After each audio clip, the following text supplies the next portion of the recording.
What have you learned about Zion that you didn't already know now that you have him?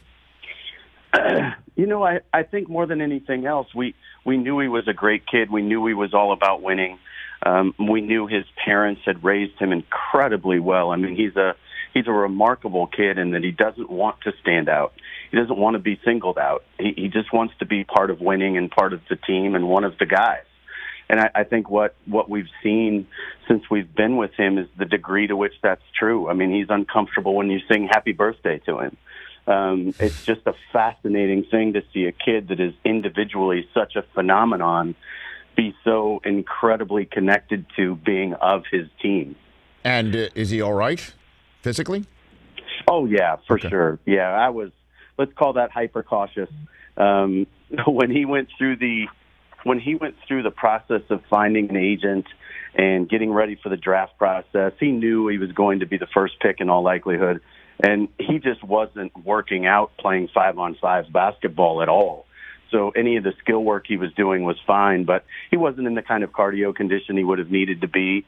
We wanted to see if we could ramp him up in the week of preparation we had with him and the rest of our team heading into Summer League, if we could get him to a space where our strength and conditioning team and Aaron Nelson was our performance team felt like they could put him in the right place. And we just felt like after that first half of that Knicks game, when he did have the incident where he banged knees, we got to the point where we felt like we were going to get diminishing returns if we asked too much more of him. So we felt comfortable with just shutting him down. Just shut him down, I know. And so the comparisons are through the roof, obviously, David. I mean, and one that just leaps out so many times is, in fact, LeBron. You have an obvious working relationship with LeBron James, having won a championship together. Is there any comparisons that you have seen, any moments, flashes where you're like, you know what, that does remind me of King James a little bit?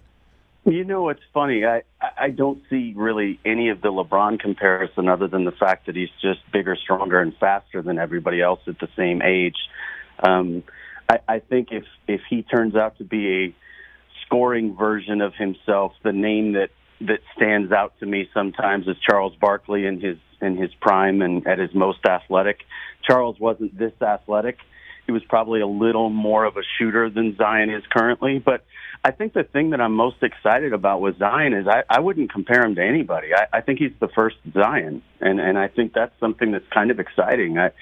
If there's a game style and a mental approach that you could equate him to, it would be an extremely turbocharged version of Draymond Green. Huh. That's how he thinks of himself. He wants to be that kind of accretive to winning, and it doesn't have to be all about him. For more of The Rich Eisen Show, tune to Audience Channel 239 on DirecTV for free on BR Live or download the Rich Eisen Show app.